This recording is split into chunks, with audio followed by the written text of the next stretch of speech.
Welcome to Thriving on Purpose, the YouTube channel.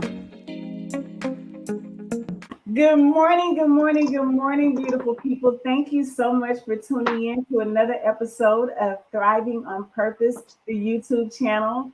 I am your host, D. Manuel Cobb. I am a two-time breast cancer survivor, breast cancer recovery coach, and an author and international speaker. Best-selling author. Let me go ahead on and pat myself on the back because that was a feat. So as I was saying, welcome to Thriving on Purpose, the YouTube channel, where we share stories of hope, inspiration, and motivation for sisters who are still on their journey or sisters who may just be at the end of their journey, to let them know that not only can life be good after breast cancer, but that it can be better than ever before. And this morning, I have with me the beautiful Reverend Leona Madison, who's going to share her story with us. Thank you so much, Reverend Leona, for being in the house with us today. You're welcome. So listen, first tell us, Reverend Leona, the first things I like to ask is the type of diagnosis you had, the age at diagnosis, and the treatment plan you opted for, simply because I believe that it can help our sisters relate to us better. They can see themselves in our story. So tell us what type of breast cancer you were diagnosed with. Well, at the age of 52, by doing self-examination, I was diagnosed with first stage of breast cancer. Do you remember the kind? Like I was stage 2 inductal carcinoma. I was stage 1 inductive carcinoma. Well, look at that. We have something Yes, in common. The stuff we don't want to have in common, but here we are. exactly. So stage 1, I'm always telling my clients that the only thing better than stage 1 and stage 0 is no cancer at all, right? And I Exactly. love that you found your cancer yourself by doing a self-examination. I'm always saying that early detection is key, right? Early Definitely. detection saves lives. So tell us what treatment plan you opted for. So my first plan, I had surgery to remove the tumor. And then that was followed up 6 weeks later by chemo. I had 5 rounds of chemo at a low grade. And then after that, I had that 33 days of radiation on that table. Oh, I remember that hard table. Yes, cold too, cold. That cold, hard table, 33 rounds of radiation. And how did that go for you? That went well. That went well. I actually drove myself because the hospital was like maybe about 45 minutes. And after going through the chemo, and I had so many family and friends driving me back and forth, I said, I think I can do this one by myself. Everybody go home, I'll be okay. Wow. So I didn't Look have at any side that. effects for that. I didn't have any side effects from the radiation. Oh, well, that is amazing. I know that Hmm some people report feeling really exhausted and tired. hmm I don't recall any side effects from my radiation except the burning of the skin, right? That Okay. was the most of it, but it didn't blister like I see some of my sisters go through. So I'm counting it all joy, right? Um, Exactly. And I was happy that my oncologist, who was African American, she had prescribed a cream so oh, that, and I don't, to this day, I do not remember the name of that cream, so that the burning would not occur. was it Aquaphor? 12 years ago, I cannot remember. Listen, I'll tell you, and the only reason I remember I used Aquaphor is because it's a staple in my home now. Okay. That's the only reason I remember. Because, like you, I'm 16 years in remission. So look at us Oh, go. yay. So 16 and 12, ladies, and that's just an example of not only can you overcome, but it's an example of God's grace and mercy, and that God can keep you in these times. So, tell us, Reverend Leona, what, if anything, you learned on your cancer journey. Well, I learned that self care was essential because prior to that, I was doing so many things that I love to do, but it was kind of overwhelming to the body. And so during my journey, I learned how to relax and how to say no, because as a minister, you always think that, you always have to say yes. But when you're going through breast cancer or any sickness, you have to learn how to say no to people, Mm-hmm. because I found that the people will still come to you with their issues, even Absolutely. even though you going through your own journey of chemo and radiation. And so, my circle was smaller during that time. Only my family and two friends came into the house. And so I learned that saying no was going to be a better recovery stage for me, because the heart want to say yes, but your mind want to say yes, but your heart have to learn how to say no. So I learned how to self-care is the top priority. And so doing that, that's when I did yoga. I had to walk 30 minutes a day. I adopted a survival doggy that made me get out of the bed. I read a lot, and I was on the track. I mean, I was just rolling. I was being ordained. I was trying to finish my graduate divinity and school in divinity at Howard University. Woo woo. And, I had, at that time, I was also supporting other women on the journey prior to that. And I had no clue, of course, what they were going through, except for to take them transportation, do whatever they needed. And when the journey knocked on my door, then I kind of understood a lot of things and the pains and the suffering that they were going through. Mm-hmm. So self-care is a top priority, because we, as women, we wear so many hats. We wear so many hats, but we have to learn how to say no. That's very profound. And so I heard you say that you were, prior to your own diagnosis, already supporting other ladies on their breast cancer journey, having Yes, no idea that you would have your own journey coming up. exactly, exactly. Wow, wow, look at that. I believe that everything happens for a For a reason, right? I don't reason. believe that there are any accidents, and I believe that God was preparing you all along, right? Exactly, That exactly. this is what she's going to go through. And so I'm going to put her on this path of caring for others, so that when this divine download knocks on her door, she'll be very much more capable of managing, right? Exactly, exactly. And the um, other women, that was a group of women that when I finally shared it with them, because I had to find a way to share it with them, they took it very hard. They were like, why you? And I'm like, well, why not? Why not me? But what faith is what carried me on my journey. And that's what I had instilled into them. That faith, because God told me it was not, it wasn't the end of my story. And it's one thing to have someone, to say, oh, I know how you go, I know how you feel, I know how you're doing, but you don't know until you go through it yourself. you know Absolutely. hmm Absolutely. I love that you said I knew that it wasn't the end of my story. right, Right. amen. And one of the things that I'm always sharing with breast cancer survivors, that breast cancer may be a chapter in your book, but it is not the whole story. We are such complex individuals, and especially as women, to your point, we carry so many hats, and some of us do it so gracefully. We make this thing Yes, look easy, right? yes, yes, yes. So Because I that's how we're love that. born. That's how our mothers raised us. You can do it. You girls can get in here. You do this, while the boys are outside playing. And so I think that comes from our mothers and our grandmothers, Oh, absolutely. our We roots. have been raised to be strong. We have been raised to be independent, and sometimes to our detriment, right? I know Exactly. that I share often that in my story, one of the things that I didn't do is I didn't allow people to really be there for me during my journey. I thought I could handle it all by myself until I drove myself home from one of my chemo treatments on a wing and a prayer, because I was so out of it. And that was the last time I did that. I allowed people after that to be there for me. Because what I had to learn was that not only was I blocking my own blessings by not allowing people to be there for me, I was blocking their blessings, right? Exactly. So I had to learn that, and I learned it the hard way.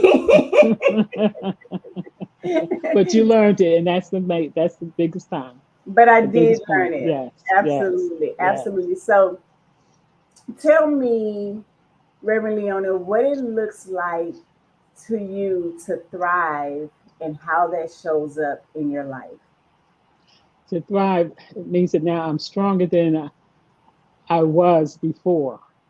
Even though before I thought I was strong, when you go through that chemo, you know you're strong, and so I'm stronger. I can do anything that God puts in my path.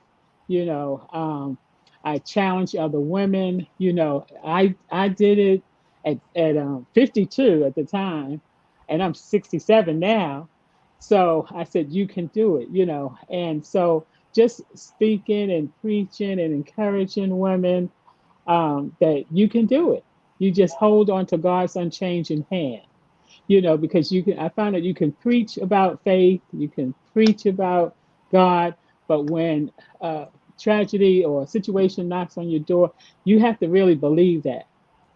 You have to believe that. And so, I remember the oncologist when he first told me, he's like, do you need to see a psychiatrist? Do you need to see a social worker? I said, for what? I've already consulted the master of all the doctors, Amen. and like you said, God was preparing me with the other women, you know, and so you can't preach it or teach it until you actually go through it yourself, and then you come out as a thriver. Because I was still saying I was a survivor Mhm. until I went to chaplaincy school in 2019, and my supervisor said, "You no more a survivor, you are a thriver." And he was a male. He said, "You are a thriver. You over that. That's an old story now." Hey, Uh-huh. I said, I you all love right. it. Yeah, I said, you're right. Let me go look this word up. Thriver. I said, you're right. He said, no, that's the past. Don't let people keep you in a box that, you're a survivor. You have moved on. You have transformed. I love it. I love it. I love it. I love Mhm. it. Not just surviving, but genuinely out here thriving. And so Exactly. I share often that what thriving means to me is really living the life that God designed for me, Yes. right? And so for Yes. me, supporting other women on this journey and really helping them get from survivor to thriver Thriver. is what I'm very passionate about because I would believe that we are meant to live big, bold, bodacious lives. We are not Exactly. meant to shrink. We are not meant to play it small. And that's where I found myself before my breast cancer diagnosis. I was shrinking. Hmm. I was playing it small. I was being uncomfortable to make other people comfortable. And I had to Hmm. learn that I have but one life. Breast cancer taught me that I have Hmm. one life. And so I am Hmm. meant to live this thing to the fullest. Hmm. Right. And Exactly. so that was my lesson in Hmm. what it means to me to thrive and how it shows up in my life now today. So Amen. amen. What else do you want to share with us, Reverend Leona? How can we be in touch with you? What else do you have going on now? Well, now I have a ministry. I've had a women's ministry since 2000, since Oh, look at 2000. your fur baby. Yes, this is my daughter. I told you he was going to be here. Um, and so I've had a ministry. And when I became diagnosed with breast cancer, I added breast cancer support group to that ministry. I love it. And so that's what I have. I support women in the community and women in other states to encourage them and energize them that they can, reach their highest potential. I learned I'm a Susan G. Komen advocate.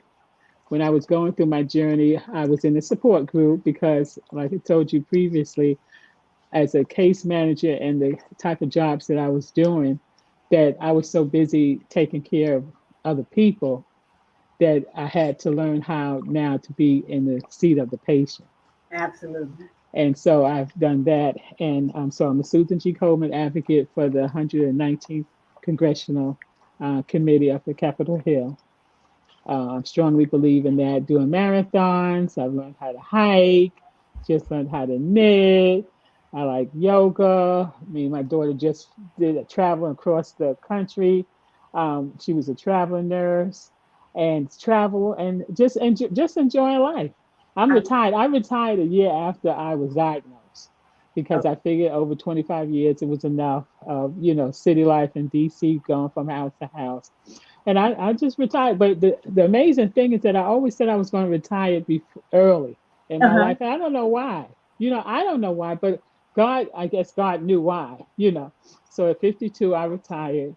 And so I'm just living a life. If I want to do something, I do. If not, I don't. I love that. Reverend Leona said, I'm the captain of this ship. If I That's feel like right. sailing, I sail. If I feel like docking, I docking. Exactly. Exactly. I love Exactly. it. I Exactly. love that. I love it. Exactly. So tell us, where are you located now, Reverend Leona? I'm in Stafford, Virginia, Okay.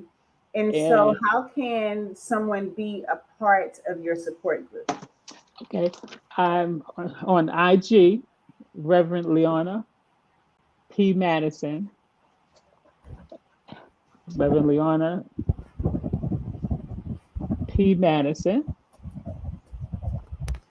Okay. and on Facebook, Lena Legacy Ministry Women Support Group.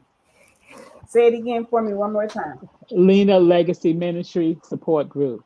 Spell Lena for me. LENA. See, I would have spelled that all wrong. Legacy Ministry Women Support Group.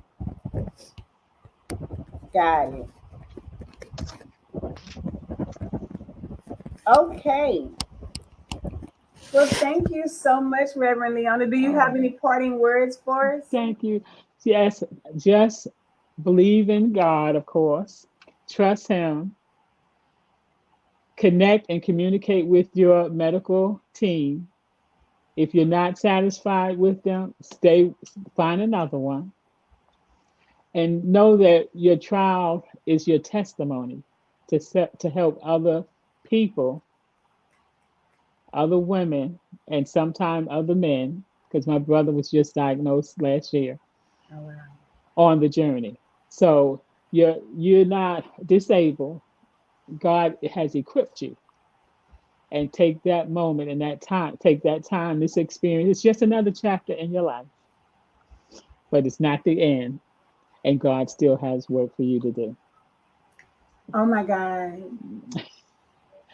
God still have work to, and what you can see in yourself, have you have taken your journey and you opened up this platform. So, Reverend Leon, I'm going to tell you why what you just said touched me to my core when you said there's still work for you to do. I remember right after my mom passed away in 2019, um, I have been agnostic for a very long time. I wasn't sure of God's existence, right? Mhm. And my mom was very spiritual. She was really heavy into God and the church. Mhm. And when she passed away, I was really angry because I had watched my mom be a faithful servant of God. And I didn't understand why she had to suffer so much in her final days, right? Mhm. She had a lot of pain from bladder cancer. And I'll never forget that I was in my living room working. I was listening to a book and I was cleaning up, preparing for a talk I was going to give. And I just remember this presence all of a sudden in the room. Mhm.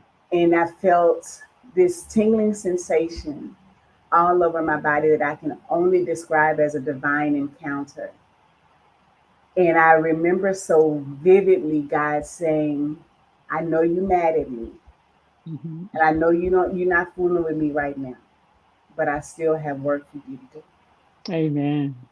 And it Amen. gives me chills to this day every Amen. time I tell this story. And so Mhm. here I am doing the work that I know that God called me to do. And so thank Amen. you. Thank you Amen. so much for sharing your story, sharing your journey. Thank you so much for being a beacon of light to those women who are still on their journey. Thank you for being a faithful servant of God. And one of the things that I'm loving about doing these YouTube spotlights is that every single woman so far that I've had on has talked about their faith and how their faith got them through. right? And so I don't believe that's by accident. I believe No. that's who God is sending me, right, for God's glory.